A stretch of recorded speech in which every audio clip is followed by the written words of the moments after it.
Karina Cooper has been found guilty of first-degree murder for the killing of her husband, Ryan Cooper. The jury only took 4 hours to reach their verdict after a 9-day trial.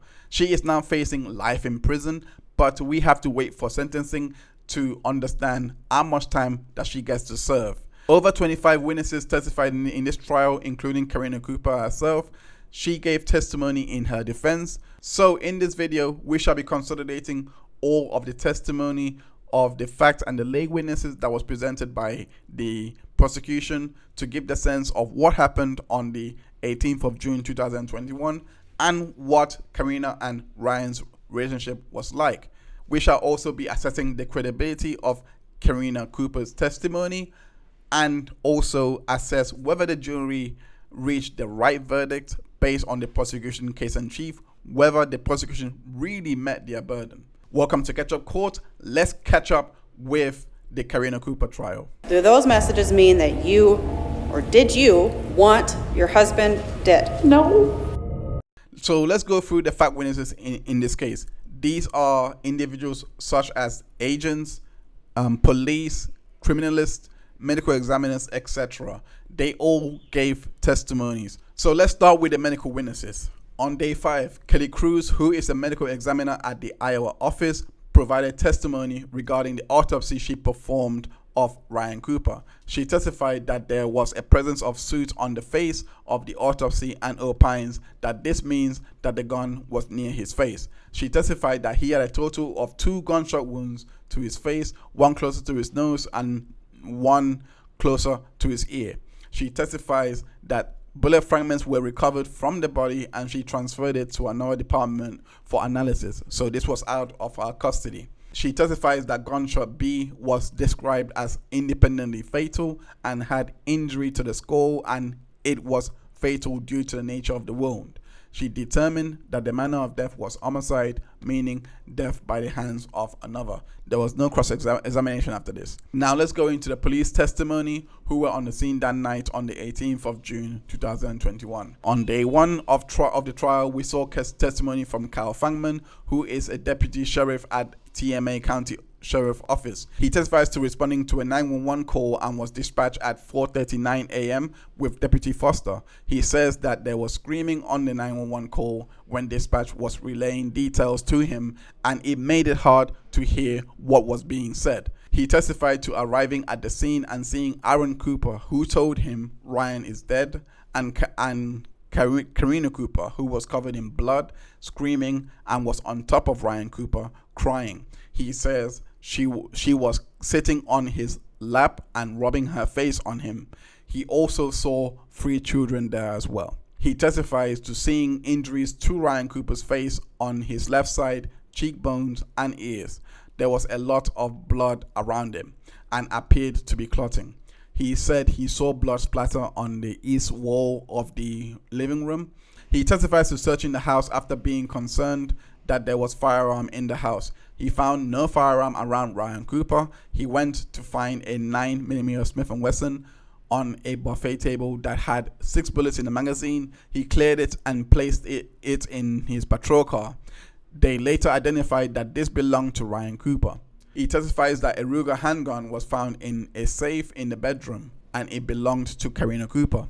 He says another firearm was found in Ryan Cooper's car by another team after they obtained their search warrant. He testifies that he didn't see bullet holes at the door or signs of forced entry. His body cam was played in court. He testifies to Ryan Cooper being found on the recliner with blood dripping down the recliner and there being footprints on the pool of blood on the floor. He testifies that there was no exit wounds on Ryan Cooper's head. He testifies to recovering a phone belonging to Karina Cooper, and it was receiving messages and had flashlight on. It was on the floor giving light to a dark room as the officers came into the scene per his testimony. He testifies that due to the nature of blood, investigators thought that it could be a medical issue than a gunshot and had moved him from the recliner to the floor to investigate further. He testifies that based on the scene, nothing he observes supports an unknown intruder coming in and shooting Ryan Cooper.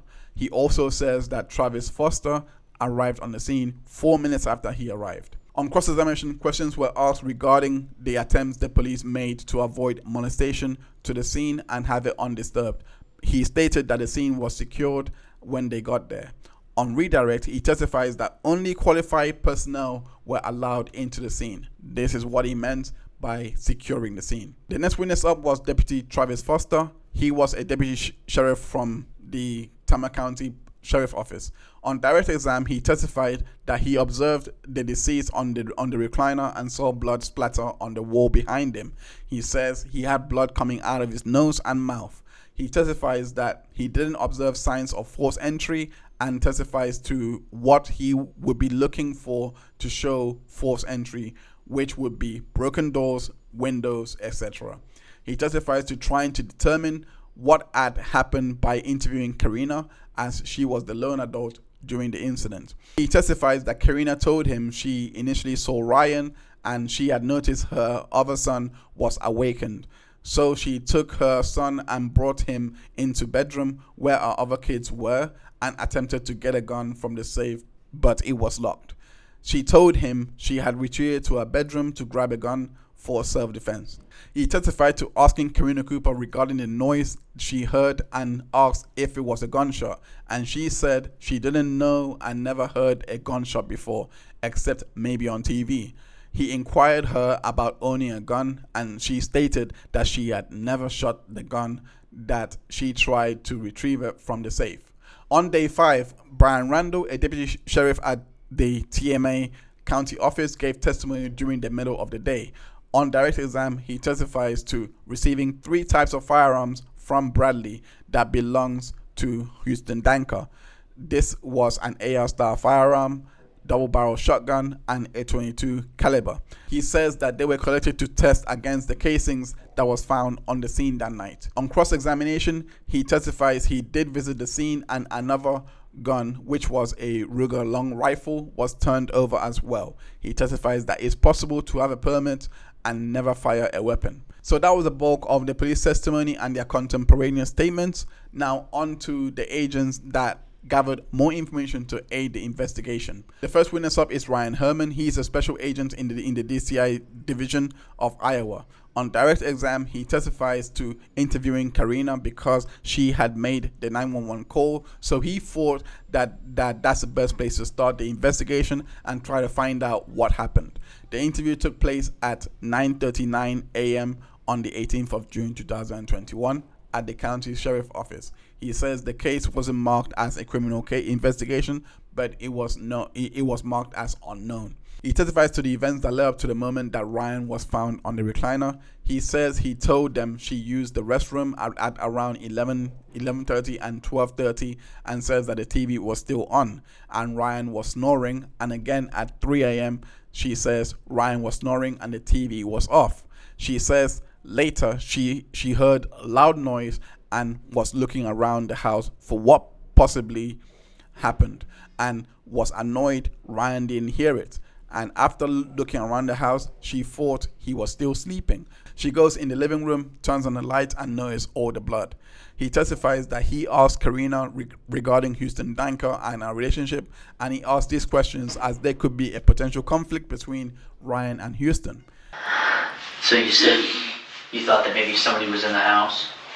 That's what I thought. Did you hear any other sounds or commotions or anything other than the one that woke you up? No, nothing. I mean, Like cars go by all time of the night, but I didn't see it. I looked out the kitchen window. I didn't see anything. okay. No sounds of like the front door slamming shut or No, anyone running down your deck or down your steps or anything like that? no, nothing. Okay. Okay. So, after trying to wake him up or get his attention, you said you called Aaron? I called Aaron before. Well, I touched him or whatever. And then I just remember I started screaming and screaming. And Kate came down. That's when I told him to get in my room with the other 2 kids, and I called Aaron from in there. Inside the room? Yeah, I think I locked the bedroom. I was in and out. I went in and locked it, and then I thought I had to go phone Brian. I didn't know until he was there. I tried to get my stupid gun that I don't even know how to work and have never shot out of the safe that he said we had to have, and I couldn't even get the thing open. He testifies to asking questions about the relationship and how that has been going, and she says to him that the relationship was better than it could have been. You mentioned that things have been better now, recently, than they were in the past. Not that they've been bad, we're just finally getting to spend some time together again and not have a child all the time on top of us. Yeah. Never been bad. No real issues between the two of you? He testifies to asking her about Houston, and she responded by saying that her and Houston were just friends, and she elaborated that Houston sent her a snap and Ryan confronted her about it. She testifies to Houston never seeing her naked either, and he was only a guy who she cut hair for. An additional interview was conducted on the 19th of June 2021 with Agent Trent Villa, and he testifies that he had questions for Karina after the autopsy was completed and the house has been processed. He testifies to confronting Karina about the suspicion that she killed Ryan, and she said, "That's ridiculous. Why would she do that? And Ryan sleeps in the other room." He testifies to asking her about who went through the door. This was where the blood was found, but Karina didn't know that. She says no one came in or out. She says she would have noticed if the door was closed and was 99% sure it was closed. She says that there were rumors going around in the community of her sleeping with someone else. There was no cross-examination made after this. On day 3, John Turbot, a special agent in the DCI of Iowa, testified at the start of the day. On direct exam, he testified that he was involved in the murder investigation in 2023, 2 years after the murder had occurred on 18th of June 2021. He says he had interviewed witnesses, including Karina Cooper, on the 4th of May 2023 at her residence, and this was to see if she would hold to the story she gave in her previous interviews on the 18th and the 19th of June 2021. He testifies that she woke up not long after when she heard a crash. She assumed it was a shower caddy and had gone to investigate. She tripped on the dog, who she says made a small noise. She saw nothing in the bathroom, nor in the kitchen or outside in the driveway. She then went on into the living room. He testifies that Karina said the TV was off in sleep mode and she had turned on the lamp and saw blood and lots of blood. He says she told him she began screaming and went to get Cade, which is her son. She says it's because she didn't want to let him see these things, so she locked him up in the other bedroom. He testifies that Karina told him that the door was closed and she would have remembered if the door was open. He testifies that Karina did not like being challenged on the purchasing and the use of money and felt Ryan was controlling, that she had to ask permission to use cards, but she softened on that approach. He testifies she told him about Houston Danker's relationship without him having to prompt her, and said that people thought they were having an affair. She says that Ryan was skeptical of him and didn't want him seeing her because he was sleeping with older women.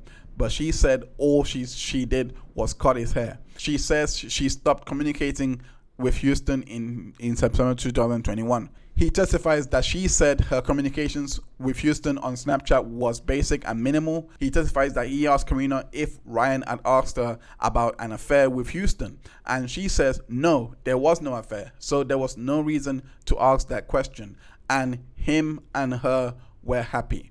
He testifies she began getting upset with him after he had talked about the electronic evidence that he had. He says he tried to communicate more with her, but she wasn't open. He says she proceeded to kick him out of the house. He testifies to interviewing Houston Danker, and he denied there being any sexual relationship and that he is her gay best friend, and all she does is cut his hair. He testified that Houston said that because he was babysitting her kids, they thought that they were having an affair, but he denied it. He says Houston denied having any inappropriate messages on Snapchat with Karina. On cross-examination, he was asked whether officers lied to people, and he says yes, they do lie to people since it's a Supreme Court ruling. The defense showed the video that wouldn't play, and also the audio recorder wouldn't play either. This was to show that there was no audio or video evidence of the interview with Houston Danker and Karina Cooper. On redirect, he testifies that they prepare for the event of malfunction with detailed notes. On recross, the defense highlights that the best evidence is when you have people speaking on audio and video, and John agrees that this would be the best evidence. On day 5, we saw testimony from Holly Witt. She is a special agent at the DCI division of Iowa. On direct exam, she testifies to having specialist knowledge of data interpretation of apps like Snapchat, Google, as well as cell phone activity to the police and the jury. On June 18, 2021, at 4:43 a.m., she testifies that the device was stationary and shows Ryan Cooper didn't leave the location. She testifies to Houston Danker's cell phone location. She also shows that Houston traveled to Karina's house past 1846, the Cooper residence here. So this is the first arc. So this is the device traveling up. This is its furthest forward progression, and this is the device traveling down. And the time frame on that is 6:58 p.m. to 7:30. So Google driving distance is 9 miles. Google says it takes about 11 minutes to get there one way, and the whole trip was 31 minutes and 21 seconds. So starting from 2798, going up and through, kind of the furthest device progression here, and then returning back the same way to 2798. So in this entire set of records, this device only drives by 1846 K Avenue 3 times once, and that's on June 17th, 2021. So I'm showing you the 3 trips that this device makes past the residence. All right, what are we seeing in device trip 2? So device trip 2, we can just let it play. We're going to see that this device is going to leave the residence here. It's going to go up through Traer, and then it's going to continue on to Gladbrook. It's going to be in Gladbrook for a limited amount of time, around 5 minutes, and then it's going to drive back past the Cooper residence up through Traer, and then Mr. Danker's device is ultimately returning to his home residence here at 2798 Highway 8. 9:26 to 9:40, this is the night before Ryan is killed, correct? Yes. Mr. Danker's cell phone was at or around his residence throughout the night, including the time that Ryan Cooper was killed, until the next morning around 5:22 a.m. That is correct. She testifies that Karina deleted her Snapchat manually on the 21st of July 2021, and this was a user manipulation. This information was obtained from Google. That's the special agents done. Let's move on to the criminalist. On day 2, we saw testimony from Andrew Gladfelter, and he is a criminalist from the Iowa Crime Lab. On direct exam, he testifies to being involved in the case on the 18th of June 2021 and was briefed on the case. He testifies that only law enforcement was on the scene, and it was secured for him to carry out his work. He testifies to not seeing signs of forced entry after he examined the latches of the front door and surrounding doors. He testifies to noting injuries on Ryan Cooper. He noticed 2 injuries on the side of the face. He testifies that there were footprints in the blood, and this suggested someone had walked in it. He testifies that there was 2 bullet wounds on Ryan Cooper and found 1 cartridge casing, and were unable to find a second cartridge casing. He testifies to finding blood stain on the doorknob area of the door, which suggests that someone opened the door with blood on them. He testifies that there seemed to be blood transfer from inside the residence to the outside based on the footprint impressions. He testified that they investigated the salon and the garage areas and found no signs of an intruder or an attempt to break through the doors. He says a gun was found in the safe in the garage. He testifies to there being a Michael Kors wallet near the recliner. This might seem like a small bit of info, but that's an item of value, and it most likely would have been stolen if there was an intruder in the house. On cross-examination, he testifies that he will be looking for a firearm that would be consistent with the shell cartridge casing, and says the ammo box was unopened. He testifies that he didn't determine who the footprint belonged to. When the defense asked whether they dusted the doorknob for fingerprints, he testified that they did not dust for fingerprints. Further questions were being asked in regards to the DNA testing, and he says he can't recall or say for definite whether it was tested or not. He testified that they did collect the shoes to try and match to the footprints in the blood, and they were not able to determine what shoe associated with it. There was redirect, but nothing of note came from it. On day 4, Steve Turdick, and I hope I pronounced that name properly, who is a criminalist from the DCI Crime Lab division in Iowa, had come in to testify. On direct exam, he testifies to the work that was done regarding the shoe at the crime lab. He testifies that the prints from the doorknobs were not suitable for comparison. He explains that the texture of the surface could influence the prints and gloss, for example, and this would affect fingerprints and render them unsuitable. He testifies that just because they found no fingerprints on the doorknob doesn't mean that someone didn't open a door. On cross-examination, he testified that 2 doorknobs and the kid's muck boots were submitted for analysis. No redirect was made after this.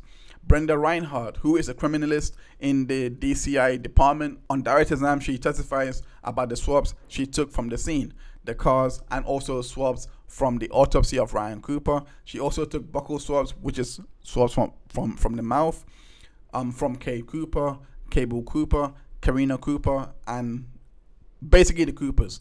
She testified to examining and testing the doorknob, and there was a laden. She testified to examining and testing the doorknob. There was a laden fingerprint examination. She testified to examining and testing the doorknob. There was a laden print examination. She testified that for item 10, this was blood from the cement and railing on the first step up outside of the living room door.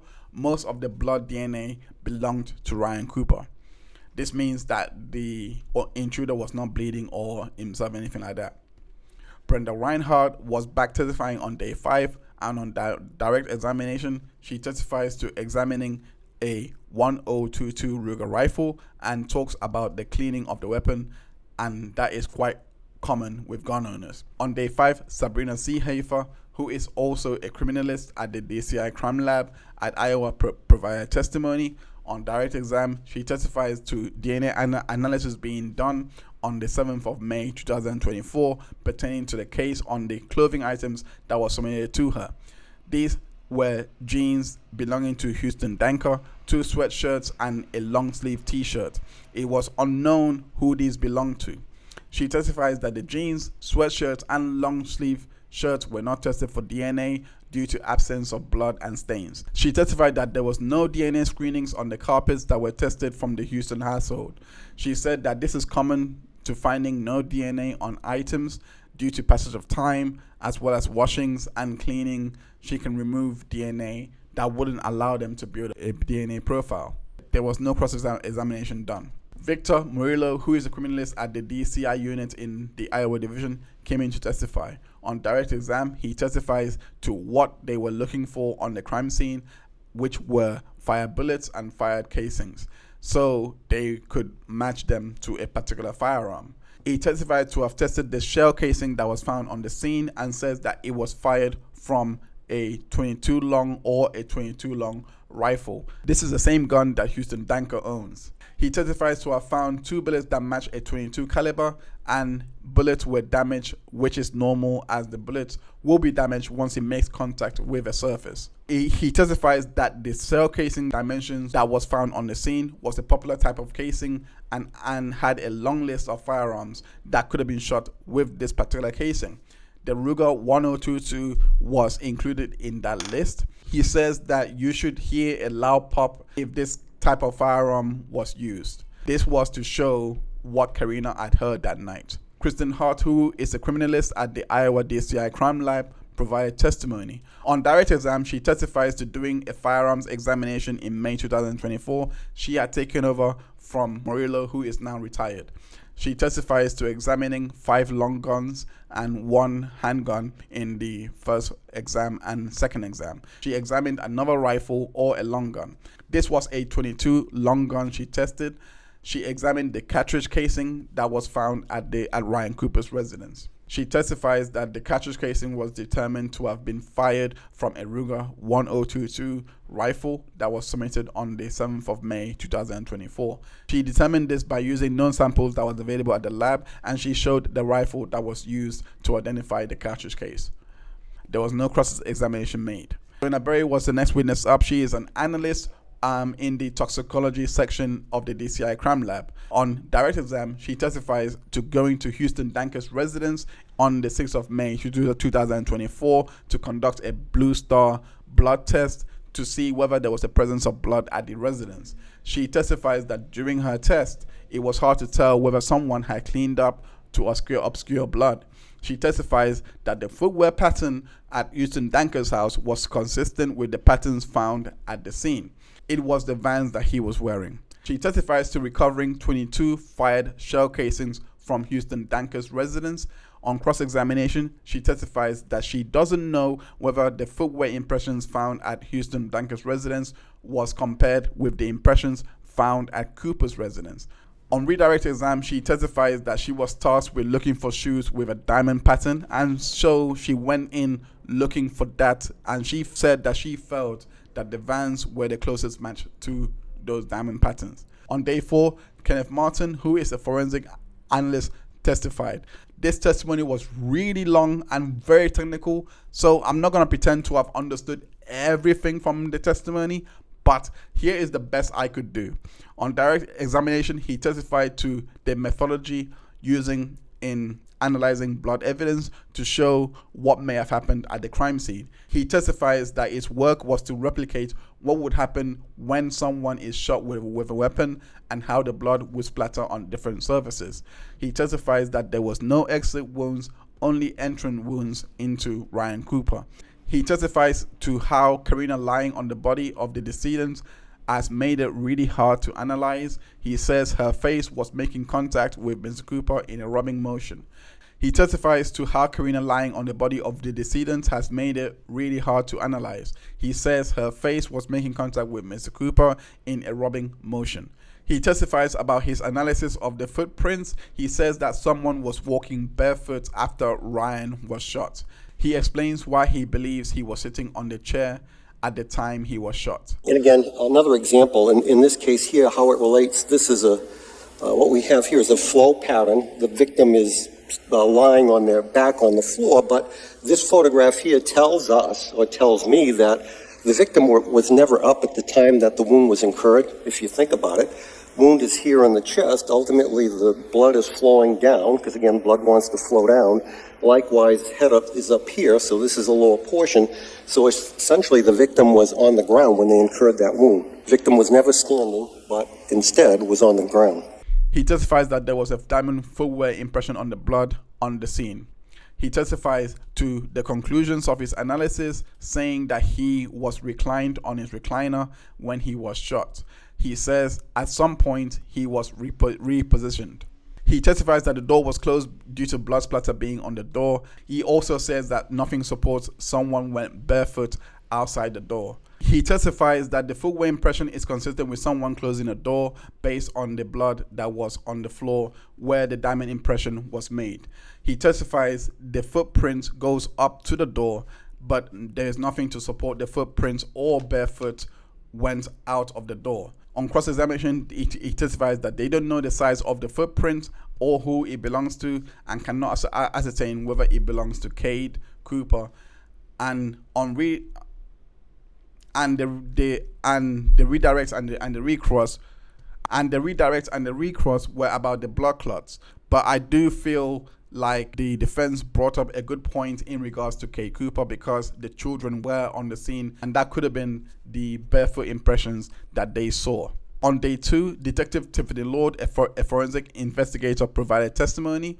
On direct exam, she testifies to receiving Karina Cooper's iPhone 7 and iPhone 8 and an iPhone 10 that belonged to Houston Danker. And these were identified by their iCloud accounts. They looked for Google searches, browser history, and communications, etc. She testifies to communications with Karina and an individual called Wind Up Jake. This would be the motive for the crime, which was to get the insurance money. She testifies that between 8th of November 2020 to 19th of November 2020, 66 screenshots were taken of her browser usage to visit sites regarding guns, their bullets, shell casings, and also visits to sites talking about projectile ranges that are all critical for being a safe and responsible hunter. She testifies that based on communications between Karina and Houston Danker, that they were having a sexual relationship. It happens every day. No reason to make somebody cry over it or yell about it. It can be handled when you get back home. And then this was sent by Karina Cooper, is that correct? Yes. For a rogue summer today, big accident, no survivors. Ugh, I don't want to wait another summer. Fertilization, they implant your sperm and my egg, not the old-fashioned way, but our baby. Option if the surgery doesn't work.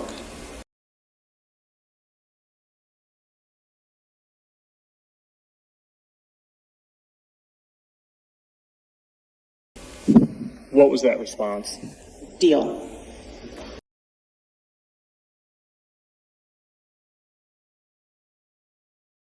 Okay, babe.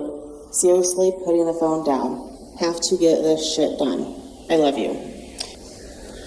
And Karina's response? Go. Says, yep, just woke up. Okay. She testified to the health data of both Houston Danker and Karina Cooper. She testifies to investigating Houston Danker's Google search history. On February 16, 2021, there was a search made regarding how to kill someone with antifreeze. On June 18, 2021, he also made searches regarding what happens to murderers and what is prison like in Iowa. Searches for Snapchats being encrypted were made, as well as searches whether Snapchat messages can be recovered after being seen and how to permanently delete Snapchat data made 1 month after Ryan Cooper's death. Where is the best gun for shooting and how to get away with murder searches were also made. On day 3, we heard testimony from Brad Rund. He is a VP loan officer at Chelsea Savings Bank.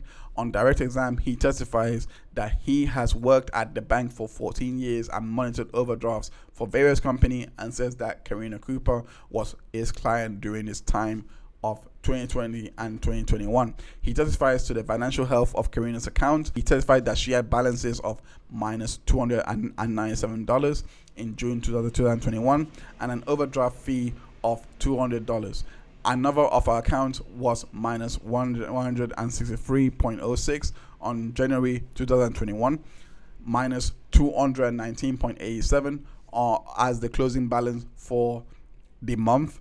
Beginning balance for February was minus 219.87, same as the ending balance, and overdraft fees of $200. May 2021 ending balance is minus 69.18. Overdraft fees were $570. In June 2021, closing balance was minus 109.79, and total overdraft for the period is $870.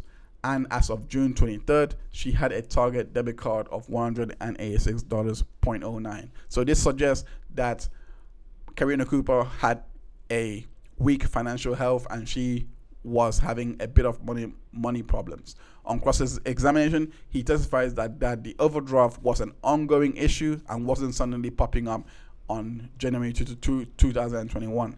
He adds that he wasn't sure of the reason why the overdraft were made, and he had remembered Karina saying that PlayStation purchases from the kids was the reason for the overdraft. There was no redirect.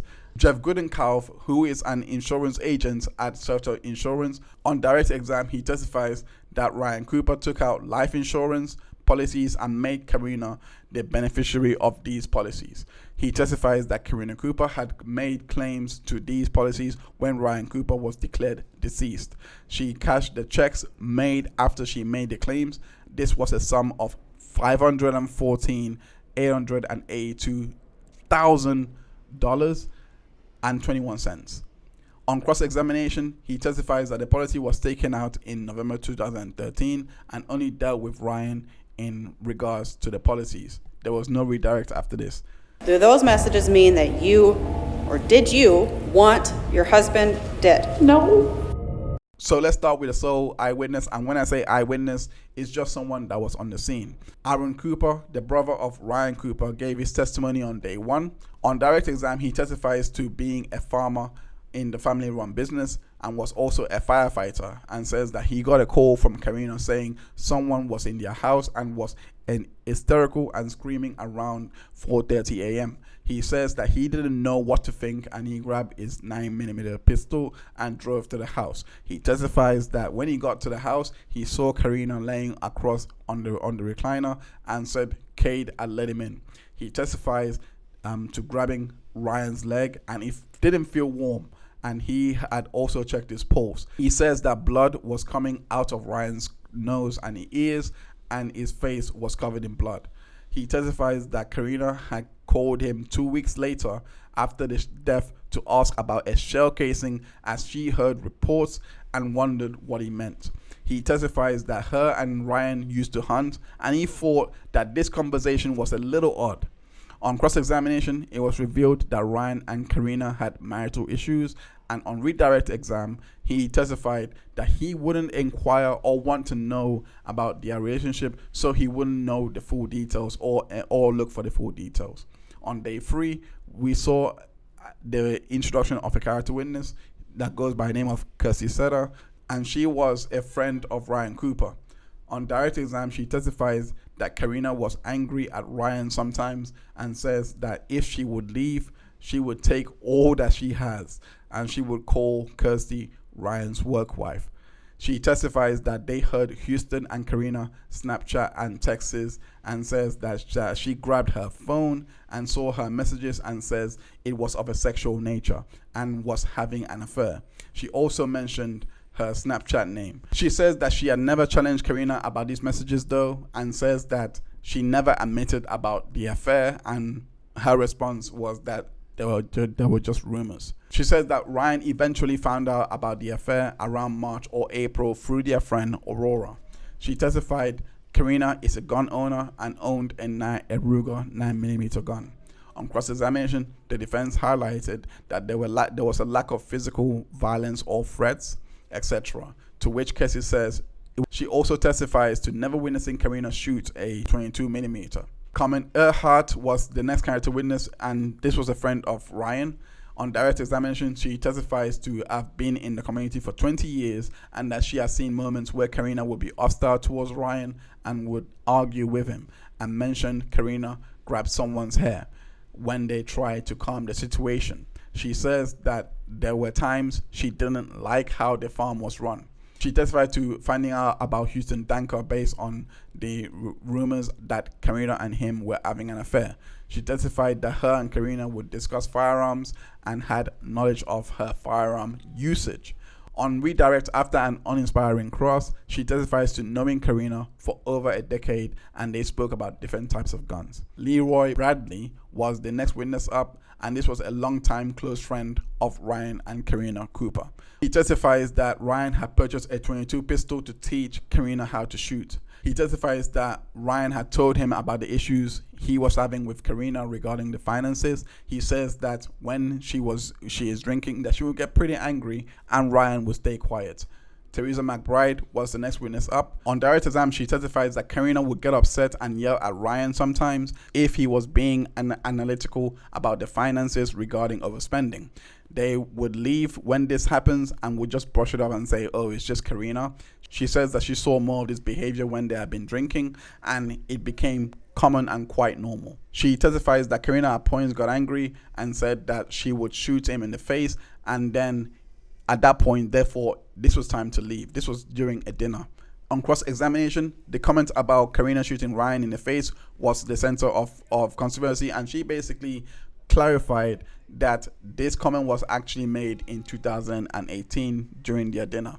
Brian Morrison, the best friend of Ryan Cooper, was next, and on direct exam, he testifies that Karina had knowledge of firearms and was taking lessons in conceal and carry in Florida. He testifies that he had heard rumors of Karina and Houston Danker having an affair, but says they didn't have much conversation regarding relationship issues. On cross-examination, he testifies that the shooting comment was made in 2020, not 2018, and says she was called Karen because she drank a lot. These were bad facts, and the state capitalized on redirect, as Brian said she would get defensive a lot when the term was used. Michelle Wilson testified on day 4, and she was the elder sister of Ryan Cooper. On direct exam, she testifies to being an accountant in the farm, and she testifies that there was remodeling that Karina wanted to do and wanted to build a larger salon, but Ryan didn't support that, and that meant that it wasn't happening. The next witness up was Bradley Sheik, and he was a former co-worker of Houston Danker. He testified that Houston Danker had asked him to hold his guns for him. 3 guns were brought to him. He testifies to the guns being AR-15, a double-barrel shotgun, a .22 rifle. After an objection, likely a foundation objection, he was shown a Ruger 1022 firearm, and he says, yeah, that's the gun that Houston gave him.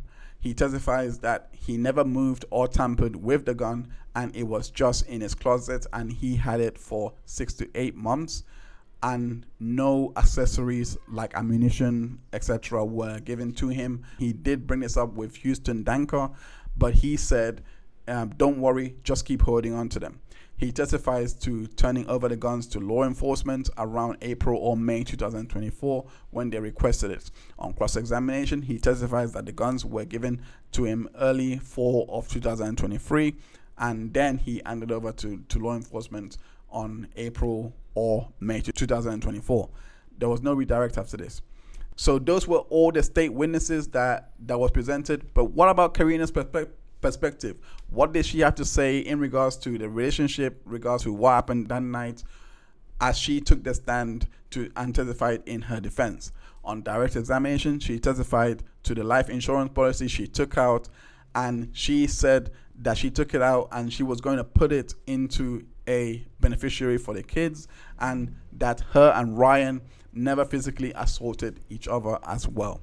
She testified that she was thinking of a handgun when she told the police that she never shot a gun before. She testified that the messages with Houston regarding the shell casings and asking her to pick up the shell casings was a joke pertaining to CSI and how people always get caught for murder after leaving shell casings. She testifies to having sex with Houston as well, but on cross-examination, it was quite impactful.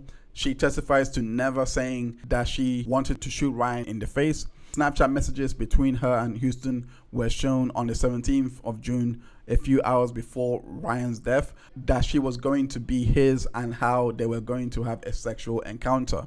She was also pressed on her message where she sent to Houston saying go before calling the police. On redirect, she said that she didn't tell the police about Houston Danker because she was scared of him and what he was going to do. There was a sore rebuttal from Christopher Leon, a digital forensic examiner, but this was really pointless as he didn't really do any analysis and only spoke to the possibility of deleted messages and files. And now for my thoughts. I really did think that the state proved their case beyond a reasonable doubt. I did think that they didn't really have much to work with in terms of technical evidence like DNA or fingerprints, all of those things. They didn't have that going for them, but yet they were very thorough in their investigation. I don't think Karina Cooper actually banked on them being that thorough. I don't think that she banked on them even retrieving the Snapchat messages or being able to extract those messages. So the thoroughness of the investigation, I believed, must have relayed positively to the jury. I really thought that state lawyer Israel Kodiaga was really sympathetic in his questioning with Karina. It was as if he was going to cry himself when he was reading these Snapchat messages, knowing exactly what Karina had said to the investigators about denying all that she did, all of those things, I thought that he came across as really sympathetic in trying to get to the bottom of this, and that may have played to the jury. Karina Cooper was her own worst witness. The fact that she even testified that Houston Danker messaging her to grab the shell casings from the scene was a CFCI reference, like it was a joke. So that's all that was such a flimsy excuse, and it doesn't frankly make sense. And on top of that, you heard Ryan Cooper come in and testify that you called him in regards to the shell casings. I assume that the reason why she said this is because she said at the end of her direct examination that she thought that Houston Danker killed him, so she was scared to go forward to the police or say to the police because she was afraid that he would kill her too, which doesn't make sense because you broke the relationship off. You said that the relationship ended and you cut all communications. There's no communication about you killed him, you did this. It is just a complete break, and you guys don't speak afterwards.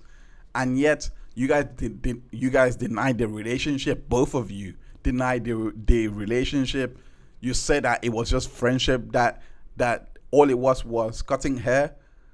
That doesn't compute with all the evidence. It made no sense to actually make this argument that she texted Houston go because she was trying to say go to sleep. Why not just say go to sleep? Why not just say that? She thought it was an handgun. I do find that may be credible. You might actually think that, but she goes on to deny that she has never shot a weapon like all the while back to 2013, which makes no sense because you have heard numerous testimonies that Ryan got you a gun and you guys used to go hunting together. So you should know about shell casings, all those things. And you're just lying now because of the fact that there was a shell casing found in the house. And this was the only shell casing that I'm pretty sure Houston thought there wouldn't be any shell casing. And also the fact that Houston had traveled to see Karina at the house multiple times. He knows how to get in, he knows how to get out, and all Karina would have had to do was leave the door open for him to gain access into the house. The fact that she even said go before the death had even occurred, and at this time she was supposed to have been going to the bathroom, all of these things as she testified to, you're not doing yourself any favors in my opinion. Whatever the motive is, this has been a tragic killing, and it was for reasons of greed in my opinion. And the fact that she denied there even being trouble in the relationship and denied even having an affair, it clearly points to her being the person to have caused this death. I think that's all there is to this. It's very conclusive and justice has been served. Anyways, thank you so much for watching. If you've made it this far, do not forget to hit that like button as well as the subscribe button. It really does help with the YouTube algorithm. We have covered a case in which an high school fight in Connecticut had gone horribly wrong and it resulted in the death of a young up-and-coming lacrosse star. Make sure you go and check that out. It's a very interesting watch. Anyways, I go by the name of Heinz, and this has been The Catch Up.